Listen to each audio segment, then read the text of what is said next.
Bonjour à toutes et à tous. Alors si vous êtes arrivé ici, c'est parce que vous avez des cassissiers dans votre jardin et que vous aimeriez avoir une belle progression des arbres et avoir beaucoup de fruits.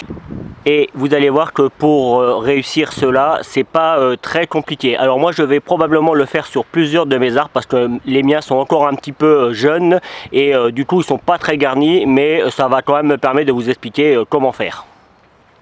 La première chose à faire dans un premier temps, c'est de vérifier si on n'a pas des vieilles branches qui sont un petit peu cassantes. Vous voyez, on pourrait penser par exemple que celle-là elle est un petit peu cassante, mais on voit qu'il y a déjà des fruits qui reviennent, enfin des petits bourgeons. Donc on vérifie ça. Moi, comme je l'ai dit, mes cassissiers sont encore très jeunes. Donc souvent on commence à avoir des branches qui sont cassantes quand ils atteignent les 5-6 ans. Et là, on commence par enlever ces branches-là. Puis, après, il faut que pour qu'un cassissier respire bien, comme tous les arbres fruitiers, il ne faut pas qu'il y ait des branches qui rentrent par l'intérieur. Donc par exemple, alors on a besoin d'un sécateur, hein, évidemment, comme toujours. Par exemple, celle-ci, vous voyez, on voit qu'elle part vers l'intérieur. Celle-ci, on peut l'enlever. Là, on en a plusieurs. Ce sont des jeunes, mais on en a plusieurs qui vont vers l'intérieur. Je vais en garder une seule et j'enlève les autres. Vous voyez, rien de compliqué. Celle-ci aussi. Tout ce qui va vers l'intérieur, on l'enlève. Il faut que l'arbuste respire. Voilà, par exemple là, ici. Ici. Toutes ces branches-là, les petites, là, elles feront des branches pour les années suivantes. Donc en fait, l'arbre continue à grandir. Et si vous voulez qu'il s'étoffe, on vient couper également toutes les extrémités. Alors je ne vais pas le faire sur la totalité, mais vous comprenez le principe. Vous voyez, on coupe juste les extrémités en fait. Ça va permettre au bourgeon et à la branche de comprendre qu'il peut pousser. Et c'est de cette manière qu'ils s'épaississent. Donc vous avez compris le principe. Donc là, vous voyez, dans celui-ci, il y a celui-là qui gêne un petit peu. Voilà. Là, dans celui-ci, il n'y a quasiment plus rien à faire. Je crois que vous avez compris sur les extrémités. Là, je vous montre, par exemple, là c'est pareil, il n'y a pas grand-chose. Mais vous voyez, par exemple, cette branche-là, on va l'enlever parce qu'elle risque à terme de gêner. Celle-là, elle est sec, on voit bien là. Bah, c'est un exemple, par exemple, là, c'est sec, ça on enlève. Celle-ci, à terme, elle va gêner, on enlève aussi. Vous voyez, celle-là, elle est sec, on voit, hein, elle ne donnera plus. Celle-là, on coupe.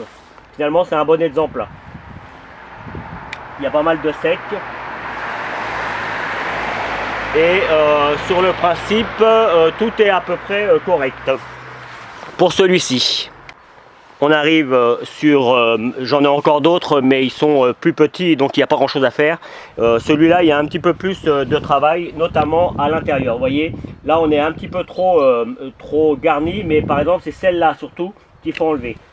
Celle-là, les autres, vous voyez, elles sont à l'intérieur, mais elles vont pas être trop dérangeantes. Vous voyez, ça, c'est une nouvelle pousse, mais elle pousse mal, donc on l'enlève aussi. On vérifie qu'il n'y a pas de branches qui sont cassées. Là, ils sont plus jeunes. Je coupe les extrémités, comme j'ai toujours fait. Celle-ci, elle me paraît d'ailleurs, vous voyez, il n'y a pas de bourgeon. Il n'y a pas de bourgeon. Celle-là, on peut l'enlever. C'est une vieille. Hop. Et vous voyez, en même temps, je vérifie. Bon, celle-là, je pense qu'elle poussera bien. Vous voyez, hein, en fait, au fur et à mesure, on regarde l'état des plantes et on taille. Là, je coupe les extrémités pour que la plante continue à pousser. Vous avez compris le principe, hein, il n'y a vraiment aucune difficulté. Le but, c'est que, comme tous les arbres fruitiers, il faut que l'intérieur de l'arbre, que la lumière intègre parfaitement l'intérieur de l'arbre et que évidemment celui-ci puisse pousser correctement. Vous voyez par exemple celui-là, hop, il va un petit peu en biais, et bien on lui coupe un petit peu la tête pour qu'il repousse droit. Donc voilà, je crois que il n'y a pas vraiment de difficulté sur les cassissiers et tout ça. Il y a juste 2-3 astuces à connaître. Sachez que tous ces arbres là que je viens de faire, c'est avec des boutures. Je vais vous mettre la vidéo hein, pour faire une bouture, c'est pas compliqué, vous allez voir. Et ils étaient tout petits, puis voilà, ils sont déjà devenus beaux et ils vont encore devenir plus beaux. Sachez également que pour faire la différence, alors là sur le coup on n'a pas de feuilles donc c'est un petit peu plus difficile, mais pour faire la différence entre un cassissier et un groseillier, on le voit aux feuilles. Dès qu'il y a des feuilles, vous les froissez un petit peu et vous allez avoir l'odeur du cassissier c'est très caractéristique, vous ne pouvez pas vous tromper. Donc vous savez si vous avez affaire à un cassissier ou à un groseillier. Le groseillier, lui, il n'a pas d'odeur. Et je vais d'ailleurs vous faire une vidéo également pour la taille du groseillier. Voilà, j'espère sincèrement que cette vidéo vous aidera. Et comme vous avez pu le voir, c'est pas très compliqué. Vous voyez, tiens, par exemple, celle-là, là, je ne l'avais pas vue. Elle va vers l'intérieur. Hop, celle-là, on l'enlève. Voilà, c'est du direct. J'espère que ça vous servira et que vous aurez plein de bons cassis. Sachez qu'avec le cassis on peut faire plein de choses, notamment des confitures mais aussi du coulis.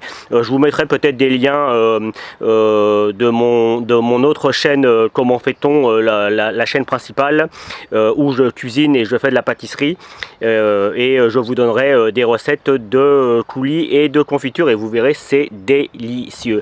Je vous dis à très vite pour de nouveaux petits tutos simples comme celui-ci ou un petit peu plus complexes suivant les situations. Voilà, à bientôt, salut!